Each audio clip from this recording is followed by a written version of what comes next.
Hey, everybody. This is Dominic DeAngelo of WrestleZone.com, and it is episode 11 of WCW Rewritten. But we have a very special episode, as this is SuperBrawl VIII, which took place February 22nd, 1998, at the Cow Palace in San Francisco, California. Dave Meltzer was very likely there. But who do we have here with us today? The powers that be. None other than Marcus, my degenerate brother. Marcus, thanks for joining me on your very own show. Yeah, I'll tell you what, Dominic, hearing the powers that be on this podcast gave me some douche chills thinking about the Russo days of WCW. Let me tell you, man, as soon as we got that exploding cat butthole WCW logo, it was over. Dude, so did you compare that to the cat butthole? Wasn't it something else, too? Didn't they say it was a vagina? Yes, it was exploding vagina, cat butthole. I've heard a few. Yeah. Comparisons. You know what? As weird and odd as a game as it was, WCW Mayhem wasn't that bad, right? What, the game? Yeah, the video game. Yeah, it was trash. You didn't I still have it here, and I think I tried playing it a couple years ago, and it sucked. It sucked. I don't know. It's obviously it's no revenge. It's no revenge. Well, no game ever since has been revenge. It's just not there hasn't been a good follow-up yet. The closest we came, I think, was WWE 2K14. I don't know. Here comes the pain up there. True. Here comes the pain. Those are the top 3 wrestling video games ever released, though. Yeah. No, you can't beat it. There hasn't been one yet. I'm very curious to see what WWE is going to do this year because they took the year off from fucking 2K after that albatross. Yeah. So, but hey, we're live. So, fans, thanks for tuning in. We got a good amount I'm seeing on here. Feel free to engage. Marcus, you have quite the card lined up here for us tonight. Yeah, it was only so Dominic, you texted me earlier in the day and you asked me to send you the card, and I didn't as I'm writing it out, I just kind of go linearly as I'm doing it when I write it on my phone, and I didn't really realize how many matches I booked. This is a very overbooked event. There are a lot of matches. But this again, is like a 3-hour Nitro. Yeah, we are shoehorning in a lot of storylines. To your point on our other podcast, which is 2 Dynamite Dudes with Attitude on WrestleZone.com. I'm trying to feature as many of these talent as I possibly can, and not always easy, dude. Yeah, a lot of plates to spin here as the creative guy in charge. That being said, Dominic just compared it to a 3-hour Nitro. This podcast is going to be maybe 40 minutes, I would say. We tend to keep it pretty tight. Yeah. This is a little more tight than our other podcasts where we kind of just go off. But that being said, excuse me, along the way, if you've got any questions, feel free to shout them out and we'll answer them. I do have a request, Marcus. Anytime we start the show, I really think you should, Larry Zbyszko, stand up out of your chair and salute your figures behind you. I'm nude from the waist down, Dominic, so we don't need that right now. Well, yeah, we definitely don't. So, Dominic, did you need to run down the SuperBrawl VIII card before let's do that. Let me pull that up here. Oh no, Dominic, why do you never have these queued up? I was thinking I figure it's fine to do on the air, All right. Well, Wesley Turner, hi. Thanks for joining us, man. Glad to have you in here. If anybody has any questions along the way, like I said, please feel free to shout them out. Marcus, why don't you, if people are tuning in for the first time, why don't you give them a brief rundown of how this whole thing operates and what's going on? Yeah. So, in a nutshell, sorry if this is the 80th time you've heard this, if you're a devoted listener. But in a nutshell, I started at Starrcade 1997, and I said, okay, that's the point to me where WCW really kind of went off the rails. So I started there, and I'm completely rebooking it, just changing storylines. There's no creative control. Injuries are not a thing, except for pre-existing injuries, which is why Rey Mysterio has not been on the program for a while. Drug addiction and subsequent stints in rehab are not a thing. So I'm going perfect world, perfect circumstances, all the talent that WCW had. How would you book it? And so far, so good, Dom. I feel like it's going really, really great. Yeah, no, it's been pretty solid. I've only had a couple of criticisms so far. I like the the idea of what's the name of the Runway? What is it? Runway Royalty, which is Rick Martel and Alex Wright. Now, I like that, but like I said last week, it kind of has the potential to whatever the fuck is going on, category. Whatever the fuck is going on in the background of that is going to have to stop. It's the dog, so hold on a second. Yeah, I was wondering if it was like too loud or what. Hold on. Vamp. Yeah, if I'm hearing it that loud and clear, God knows everybody else is too. And we're going to lose some follows, dumb. But yeah, so I've already done one pay-per-view. We did Sold Out 1998 already, and it's been going really great. I feel like, and this is one of the things I said from the start, there were so many missed opportunities in WCW in this era. They had a stacked, unbelievable roster of talent. And not all the right guys got to face off against each other. So I'm trying to right those wrongs right now. Dominic, what happened on the actual SuperBrawl VIII on February 22nd at the Cow Palace in San Francisco? All right. So the night started off with Ultimo Dragon defeated Shiru with Sonny Ono in a singles match. Booker T defeated Rick Martel, the champion of the World Television Champion, Rick Martel. Booker T defeated it and got the title. Then Booker T defeated Perry Saturn in a successful title defense against him. Also, Disco Inferno defeated La Parka. Goldberg defeated Brad Armstrong. Chris Jericho defeated Juventud Guerrera by submission to title versus mask match. Man, what a memorable match that was. That was the big first cruiserweight storyline I got invested in, was that. Absolutely. And it was all largely due to Chris Jericho. Hey, Kevin, you are cool. Thank you for joining us. So, yes, thank you. British Bulldog defeated Steve McMichael in a singles match. Diamond Dallas Page successfully defended his United States Heavyweight Championship against Chris Benoit. Lex Luger defeated Randy Savage in a no disqualification match by submission. The Outsiders defeated the Steiner brothers in the infamous moment when Scott Steiner turned on Rick Steiner. Will that happen tonight at SuperBrawl? And then Sting in the main event defeated Hollywood Hogan for the vacant WCW World Heavyweight Championship. What a farce that title was vacant following Starrcade 1997. That's one of the rights or the wrongs that I righted in my version of WCW.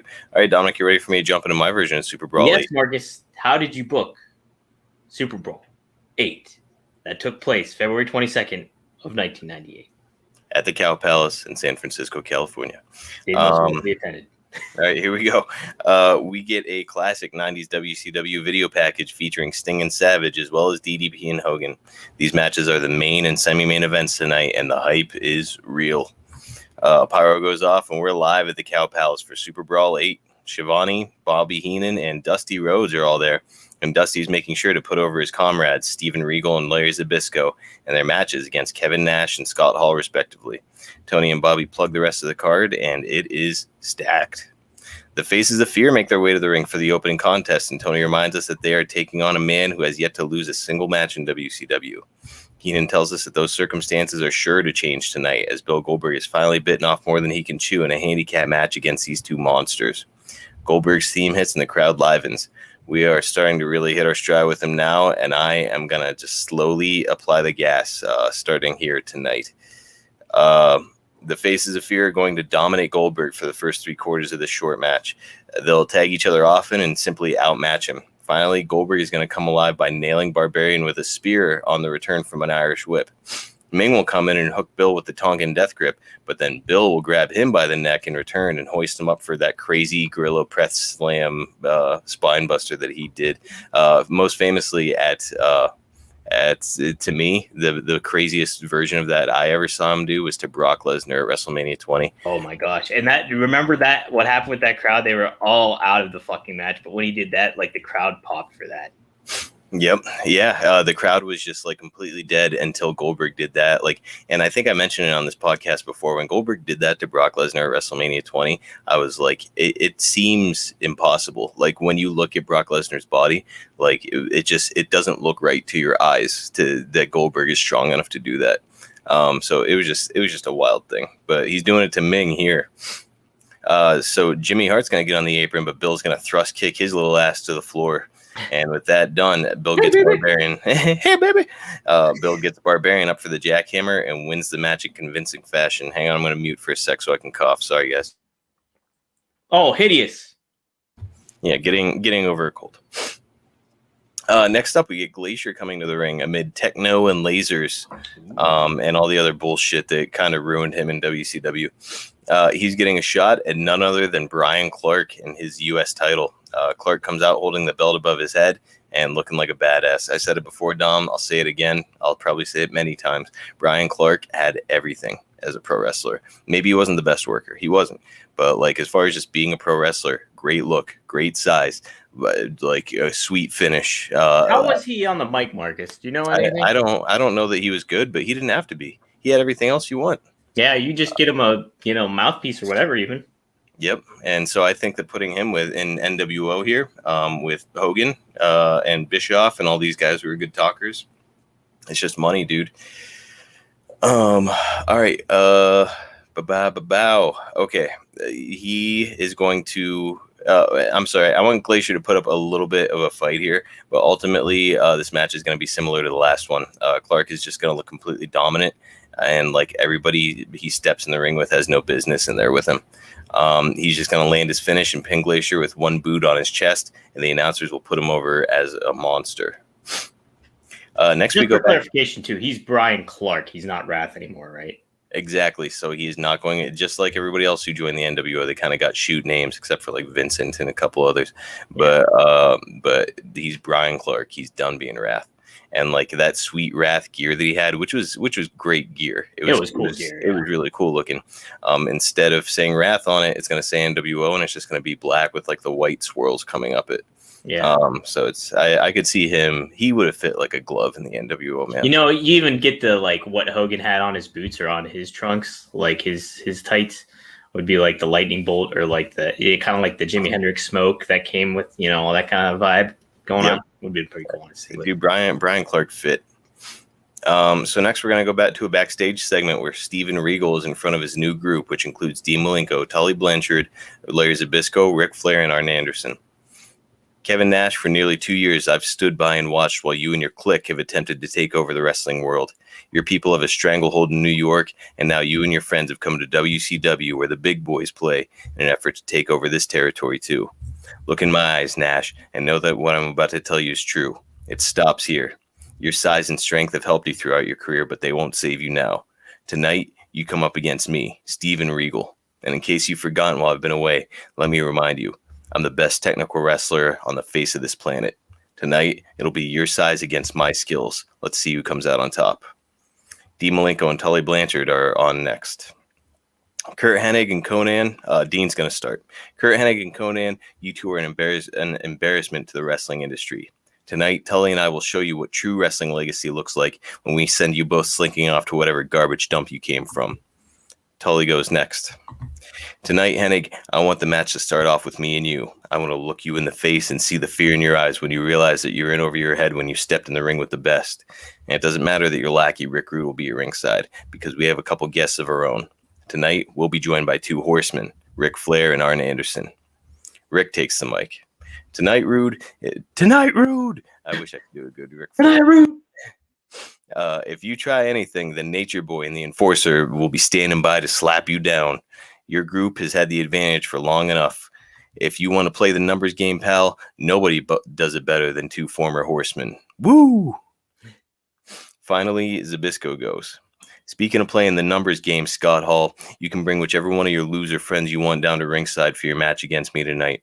I made a phone call last week, and the man who's joining me for our match will make damn sure that nobody can save you against a living legend. We head back to the ring for the next contest. I really miss the days in pro wrestling when they would do these like little kind of short vignettes. It was mostly on the way to the ring or short little pre-tapes. Like they'd have like a little box pop up while like Razor Ramon was walking to the ring and he'd be like talking shit to like Repo Man or whatever. I always thought that was cool. So I was like, I sort of want to get a little bit of that flavor. Looks like we got a couple questions. Dom, you want to jump in on those? There's not really any questions. And pretty much I've been responding to them via the chat. So okay. Yeah, I just looked up and saw them. I haven't even read them yet. Oh no, it's some. I put one on here. Like, so yeah. Well, hey, by all means. And if you see one that you want to answer, read it. Absolutely, I will. Yeah, if you guys have any questions regarding the show or anything like that, just let us know. All right. So where am I? We head back to the ring for the next contest. Ready or Not plays, and Konnan, Hennig, and Rick Rude head to the ring. They look as arrogant as ever, especially Hennig, who has always had one of the best smug looks in the business, has he not? Oh, every time he would walk to the ring, like chewing his gum or whatever, it was like, that guy he's got a slappable face. He's got a real slappable face, let me tell you that much. Next, the Horseman team plays, and out come Malenko and Tully. So this new group, I don't have a name for this new group yet, of like just old school wrestlers, but I just love that WCW Horseman theme, so I'm like, that's their theme. I'm gonna just keep that. They stop at the top of the ramp and look back toward the curtain. Ric Flair and Arn Anderson emerge. They are all business as they head to the ring, ready for a fight. When the bell rings, Hennig and Tully are in the ring, but after teasing a lockup, Hennig quickly tags out, depriving Tully of starting the match against Hennig like he wanted. The story I want to tell here is that the Wolfpack will attempt to cheat pretty much constantly. Anytime Rude tries to interfere, however, Rick and Arn come around the ring and stop him. Let's just stop for a minute too and appreciate the people that are in this match, right? We've got Tully Blanchard tag teaming with Dean Malenko, like right there. It's like, that's amazing. Yeah. And then we got Konnan, who's in his prime right now, as good as he ever was during this period of time, and Kurt Hennig, who still had so much gas left in the tank. I mean, what a match! What a match, Dom. I hate to Barry Horowitz myself here, but we gotta pat myself on the back. Cringe. Finally, as we near the end of the match, Rick Rude will attempt to interfere a final time, but Arn will come around one side of the ring and Rick will come around the other. Rude will see the danger he's in and run off with his tail between his legs toward the back, with Rick and Arn in pursuit. In the meantime, Malenko is about to turn Konnan over for the cloverleaf, and when Hennig tries to come in, Tully will cut him off and beat his ass, spilling to the outside with him. Malenko will turn the move over, and Konnan will tap out reluctantly. The old school guys win the first match of the evening against the Wolfpack. I feel like, these are a new group, right? A new grouping, Dean Malenko and Tully. If they're going to be a tag team, they need to start out with a win, brother.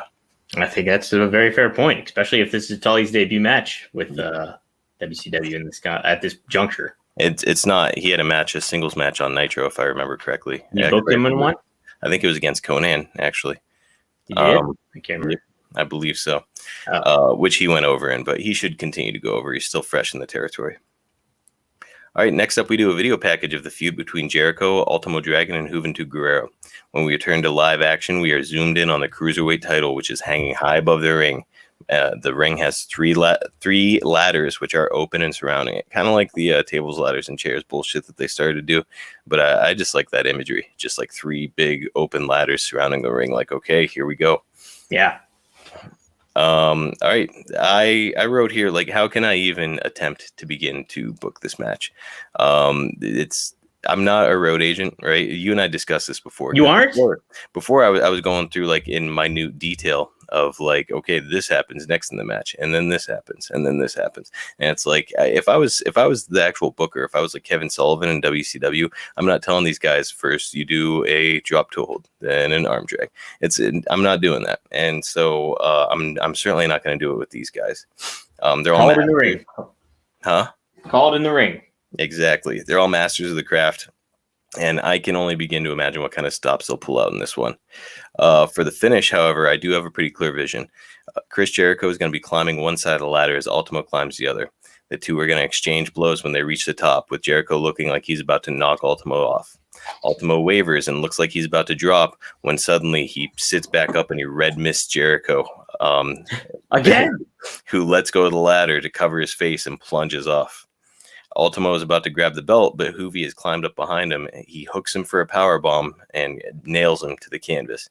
Juvi climbs to the top and recovers his cruiserweight title, and he gets the victory. So Juventud Guerrero, I've been saying it, Dom, I want him to come off very strong in this version of WCW. I love Juvi. I thought he had so much potential back in this time. I hated when they took the mask off him, which I believe was actually at this event, which you referenced earlier. Yes. Hated when they did that. I think Juvi really kind of had it all when he was just like this masked, fiery luchador. I was okay with him getting unmasked, honestly. I mean, good looking dude, and that's why they wanted him to be unmasked. Where it's like he's got this great head of hair, he's a nice looking kid, he's great athleticism. But the thing is, it's part of his legacy, right? Yeah, but I think it played into getting Jericho over, but and I also think it kind of helped Hoovy get over too, because he wasn't just another, like, people associated the mask with Rey Mysterio. You had Ultimo Dragon, you had Psychosis, you had La Parka, you had so many of these masked wrestlers.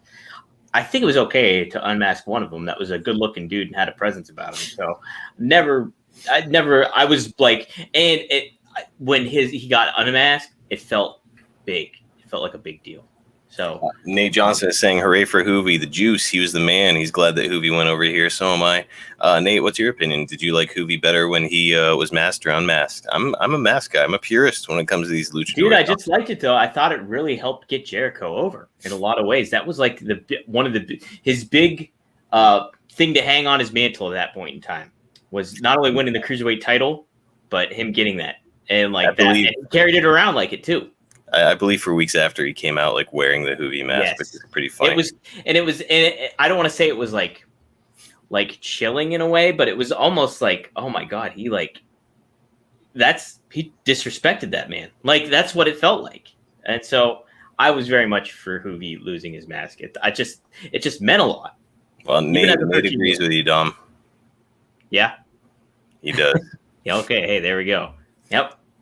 All right, so next up, we hear the Pearl Jam knockoff, and Raven comes to the ring through the crowd, joined by Kanyon. Kanyon is... Hey, he didn't come out to a Pearl Jam knockoff. I thought his music... it was Nirvana for him? Come As You Are. Oh, shit, you're right. Okay. Yeah. A Nirvana knockoff place. He and Kanyon come to the ring. Kanyon is flicking a Zippo open and closed, and the announcers put him over as a real danger here. Now, question, what does... Kanyon have on his Zippo lighter? It's a blank. It's a blank lighter, Dominic. Don't be ridiculous. Booker T's ballin' ass theme hits, and he comes to the ring with a TV title around his waist and Lex Luger by his side. The two high five at the top of the ramp and run to the ring. They hit it and immediately start whooping on Raven and Kanyon. The ref manages to get them under control and calls for the bell, with Booker T and Raven starting off. So I want this match to be very back and forth. I don't want any like real clear person who's like being dominant, at least for the start. Booker T and Raven will continually shift dominance throughout the first half until Kanyon distracts Booker T with his lit Zippo and Raven takes advantage. Now it becomes a classic game of cutting the ring in half, basically where they try to keep Booker T away from getting the tag. Finally, Luger will get a hot tag and come in like a house of fire. Kanyon will get into the ring, and while Raven has Lex's attention, he'll set up for the fireball.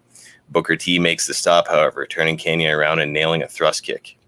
Lex will turn after taking care of Raven and see Kanyon laid out. He does that classic Lex Luger thing, which he would always do, where he looks at the crowd and he's just like, "You want him? Do you want to see him do his finisher?" And then he does the tag to Booker.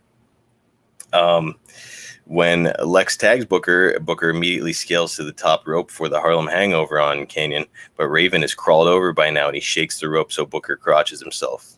Lex is going to jump off the apron to go after Raven, and when he does, Kanyon will have recovered and he sees his opening. He climbs to the top rope where Booker is still recovering, picks him up, and plants Booker with a super flatliner off the top rope. He covers Booker and gets the upset victory. Raven has run away from Lex, and Lex is at the top of the ramp when he sees what has happened. Kanyon has produced a gasoline can from under the ring, and he's getting ready to pour it on Booker, so Lex runs back to the ring and chases him off as we move on to the next segment. So Kanyon and Raven getting a big win against Booker T, the TV champion, and Lex Luger here. Yeah, pinning the TV champ. Dang. Yeah, man. So I've been positioning Booker like a main event star so far in WCW. And I think that this is the first loss that I've booked for him. Yeah, and I think it speaks to what we're going to do with Kanyon probably moving forward too, huh? Yeah, I mean, to me, I feel like there's a pretty clear-cut path that we're on with this feud. And you know what? I really like the aspect of you adding him like being a pyromaniac. He just looked like one, didn't he? Like he looked like he was insane. Like he looked like there was something wrong with him. Mm-hmm. So yeah, I think him being a pyromaniac in this version of WCW is where it's at. Who better than Kanyon? Nobody. Love Nate Johnson right now. So Ready or Not hits again, and Kevin Nash is headed to the ring. He's alone, and he's looking uber cocky. He tells the ramp camera that he told his boys to hang back because he's going to make quick work of Regal. The announcers are calling Regal an underdog, and all of them are saying that Nash will likely walk away as the winner due to his overwhelming size. Even Dusty, who's in the same group as Regal, is saying that his buddy is going to have his work cut out for him. He's got a tall task ahead of him, Daddy. Yes, baby. So Regal is out next, walking to the ring, looking determined to that Horseman theme. Dude, that Horseman theme was the shit.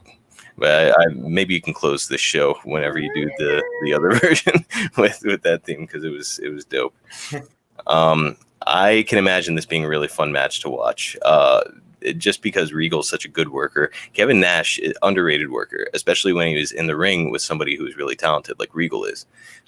So I can imagine this being a really fun match. Regal is, of course, going to be dominated for most of the match, with Nash just thwarting every attempt Regal makes to takedowns and holds. Just basically bodying him the entire time. Finally, Nash has hit Regal with the big boot, and he's setting him up for the jackknife. Regal will incredibly pull away from Nash's legs and chop away at his knees with kicks. Finally, Regal will get Nash on the mat with a drop toe hold and lock him into the Regal stretch, which is the modified STF. Nash is going to fight forever, trying to everything he can to escape. But finally, Nash is going to lose consciousness, and the ref is going to drop his arm 3 times, and Regal's going to get the upset victory here. Dusty goes nuts in the booth like Regal won the Super Bowl. Yeah, baby. Major upset win. Dude, I am the biggest Kevin Nash fan in the world, but I saw that he needed to lose this match. But this is not over. I can't imagine Kevin Nash taking this lying down. Can you, Dominic? I cannot. Not in the Wolfpack. Don't turn your back on the Wolfpack. That's right. That's not the theme anymore, though, Dom. Ready or Not by the Fugees is, so you get that bullshit out of here. Actually, Hall did use it as a catchphrase last week on Nitro, so I'll give you that. Also, was Regal's theme in WCW any good? Do we need to? No, because he was like Lord Steven Regal. Yes. So we need to give him some copyright music. No, dude, it's the Horseman music. I already said that. I don't know. Well, we can maybe change it up a little bit, Marcus. Absolutely not. Well, you associate with that the Four Horsemen. He's on it in the Four Horsemen. Let Flair walk out to that. Not Flair. I know it's the Horseman theme, Dominic, but it's not for the Horsemen anymore. Right here. Shoddy no, booking. Dom, that theme is great. Look, Nate is saying he still plays it at the gym. What are you talking about, Dom? Ohio is on Fire Radio. Hello, dudes with attitude. Oh, hey. What's up, man? Hey, thanks for joining us. By the way, if you guys are just joining us and you like AEW, check out our other podcast, Two Dynamite Dudes with Attitude. We do it once a week also, and we cover Dynamite right here on WrestleZone.com. Every damn week. Nate says, too, everybody touts Bret as the greatest technician.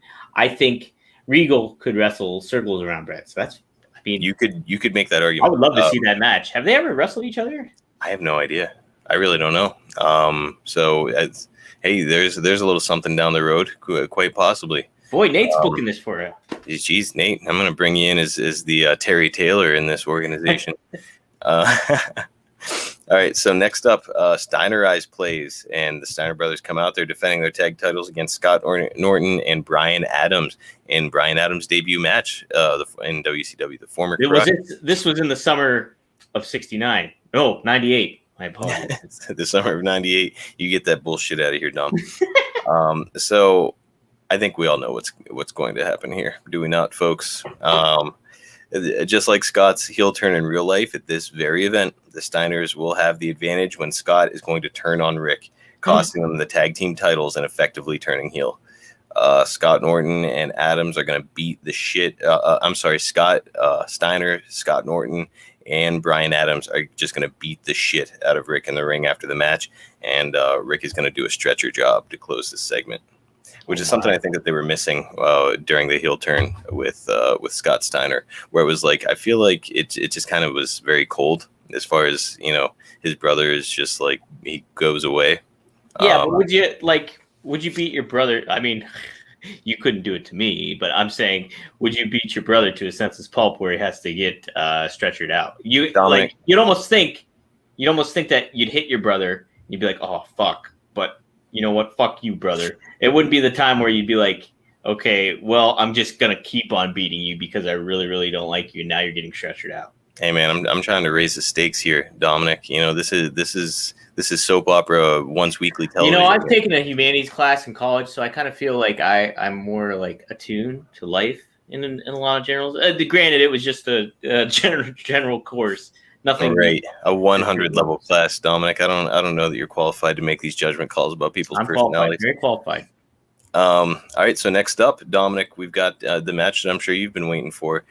We hear Ready or Not again. This is the third time tonight that Ready or Not by the Fugees is going to play, and out comes Scott Hall doing his usual shtick. He stops at the top of the ramp, though, and when he does his double point back at the curtain, who comes out but Six, who has been away with an injury. Mm-hmm. So we've all heard the story about Waltman being fired via FedEx by Eric Bischoff, but now I've written that out of history. In my version, Bischoff never fires him, and we're bringing Six back. We're gonna thwart this whole like him joining the Clique, starting DX up in WWF, and he's gonna stick with the Wolfpack, baby. So he's still available at this point. He's not. Yeah. It's. I mean, even let's say that Eric Bischoff fired him even back in like February or whatever. Mm-hmm. Not in my version. He never fired him. He's recovering from injury, and he hasn't been fired. Okay, so when did he get fired? I used to have the date written down somewhere for this very purpose, actually, when I was bringing him back, but I don't have it anymore. But I want to say that it was in January, somewhere around that. So time. It falls in the lines of when you could still do it.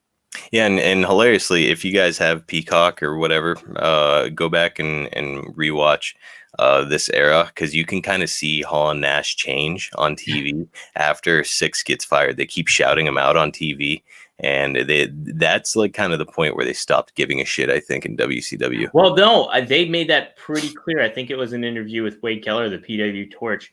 I want to say it was either Hall or Nash said they basically checked out when X-Pac got fired. That was it. Like they were into what they were doing very much so until that happened, and then they were just like, all right, we're just going to show up and do our job, and that's kind of it, you know. And if I remember right, I think Hall and Nash were both attempting to get released from their contract and see if Vince could give them a competing offer.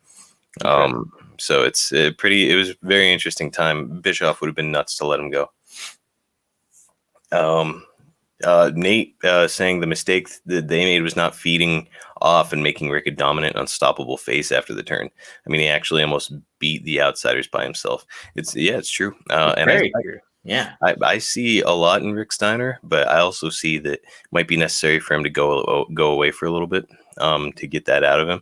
So that's why he's doing a stretcher job here. So spoiler alert, Rick Steiner's going to be off TV for a little bit. Well, also too, you look back at the early days when they did the Varsity Club with Kevin Sullivan, they were getting Rick Steiner over as like a face too. Like he was supposed to, turn away from the Varsity Club, like kind of get out of Kevin Sullivan's trance, so to speak, and like, go up against him. He was the hot guy. And even as a kid, Marcus, who did we associate the most with when you'd see the Steiner brothers? It was Rick Steiner. It was Rick, because he had that. He was over the top personality. He came out barking like a dog. He had the headgear. He just had a memorable gimmick. His brother was just like this dude with a mullet. But then all of a sudden, Scott Steiner got on the juice, and it's like people started to notice, like, dude, this guy's arms are massive. Like he has ridiculous physique. Also, like just crazy athleticism.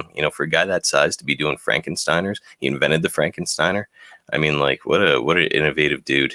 So, I mean, this is not a Sean and Marty situation here with the Steiner brothers. This is like both guys are going to come out okay in this.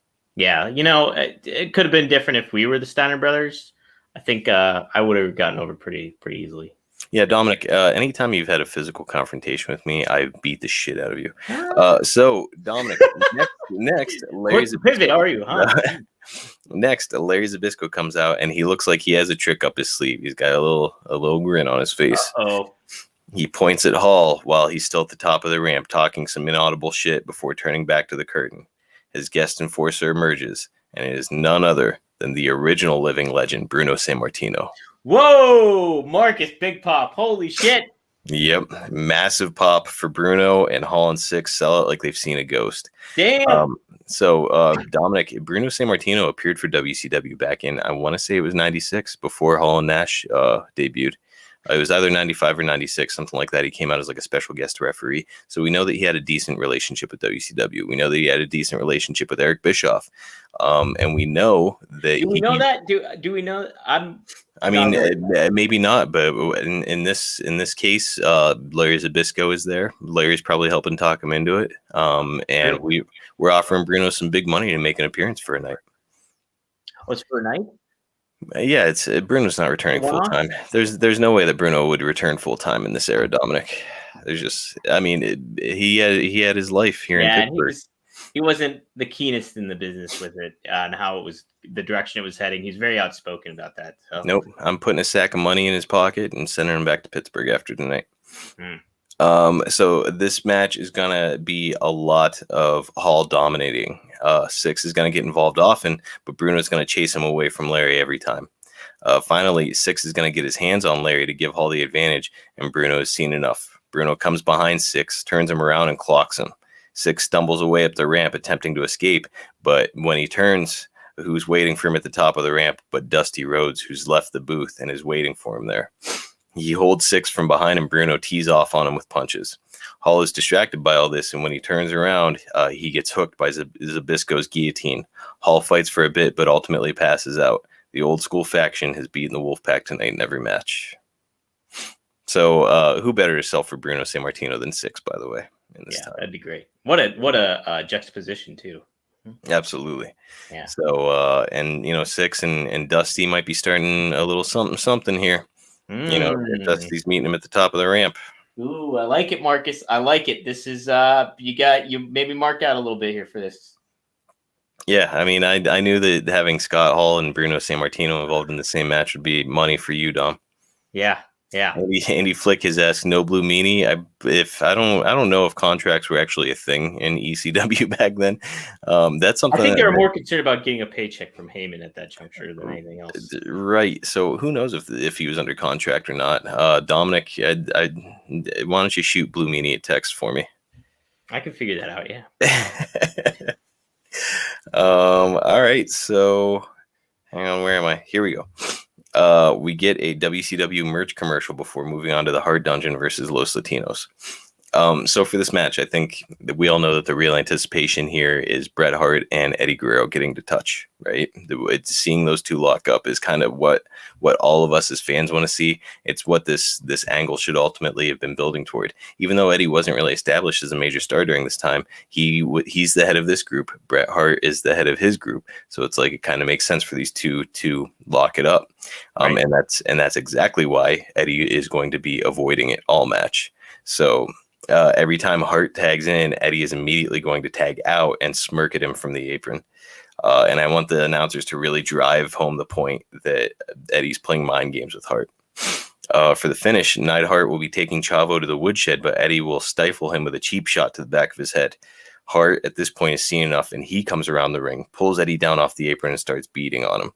Parka is going to try to help Eddie, but Bulldog is there to help Hart fight the two off as the crowd goes nuts. Chavo's going to use the distraction to low blow Neidhart, and then he's going to hit him with a rolling top rope DDT for the victory. Hart and Bulldog run back to the ring, and Chavo powders through the crowd as they check on Neidhart. So the Los Latinos getting a big win over the Hard Dungeon here.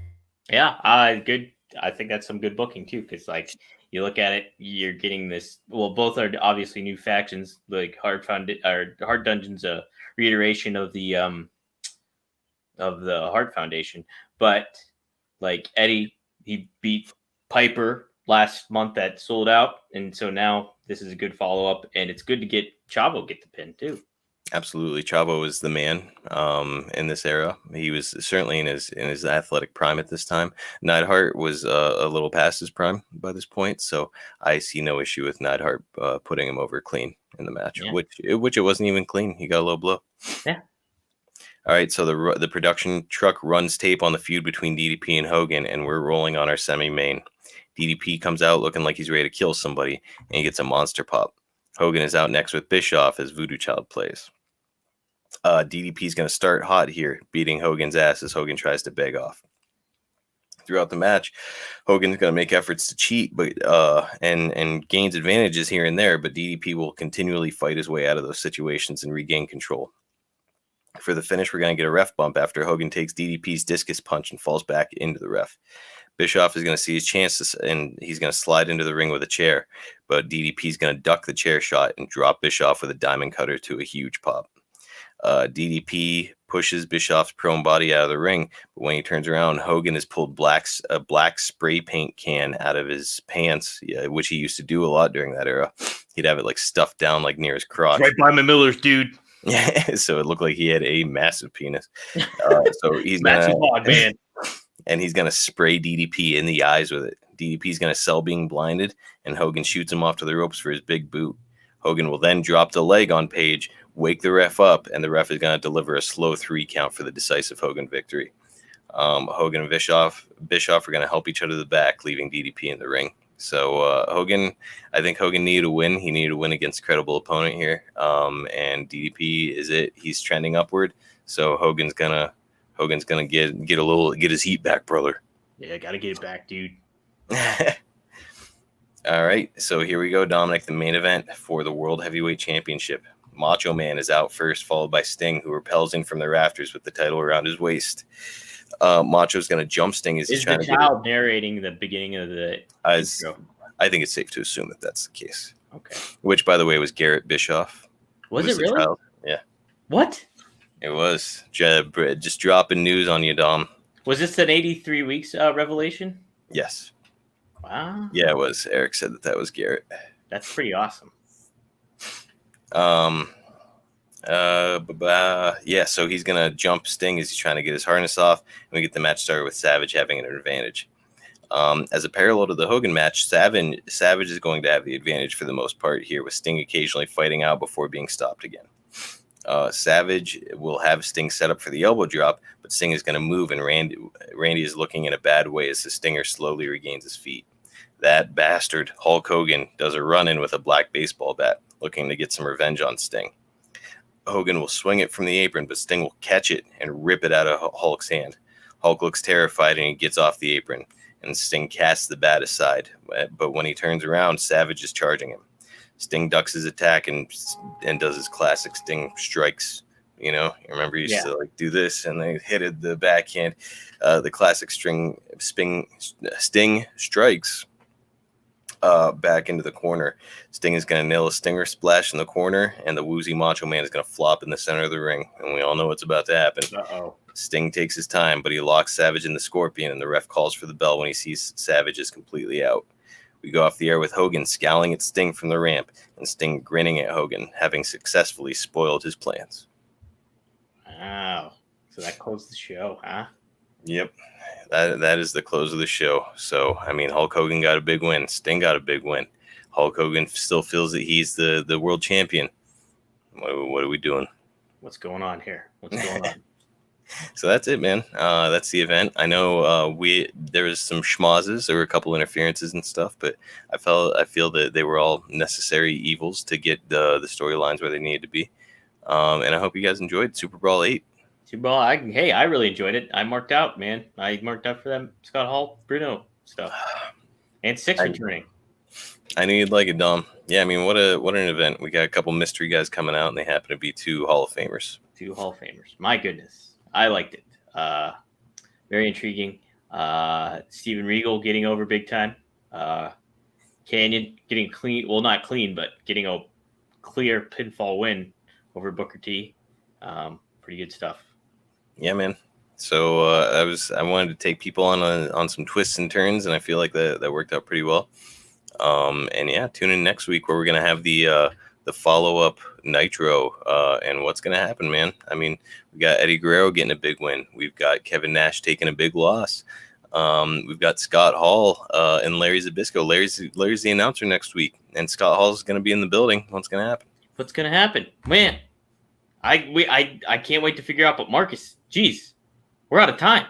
Yeah, the tape machines are rolling. And guys, we will see you here next time on WCW Rewritten. Give me a follow at Marcus P. DeAngelo. Give Dominic a follow at Dominic DeAngelo. Give WrestleZone a follow at WrestleZone.com. And give this podcast a follow at WCW Rewritten. Hey, and if you guys like it, like just give us feedback or let people know on social media. Just shout it out because we want to get this thing rolling a bit more too. And it's been a lot of fun, and Mark should do a darn good job with this kind of stuff. So thanks. Ohio is on fire says good pay-per-view. Appreciate it. Appreciate all you guys tuning in. Yeah. Really nice to have you guys join us and give us your feedback. Yeah, stick with us, man. We got some big stuff coming. I have monster plans this year.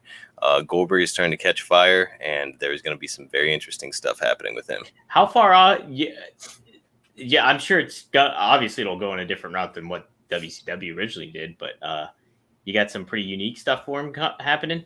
Sure, absolutely. Coming up soon too.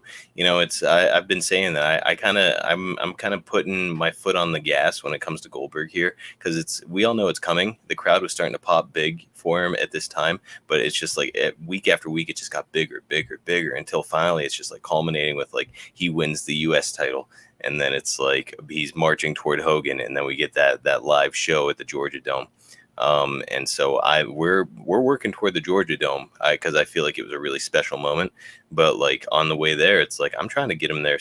I'm trying to get him to the upper echelon sooner. And him winning a big handicap match against an established, scary monster tag team, I feel like is a good place to start.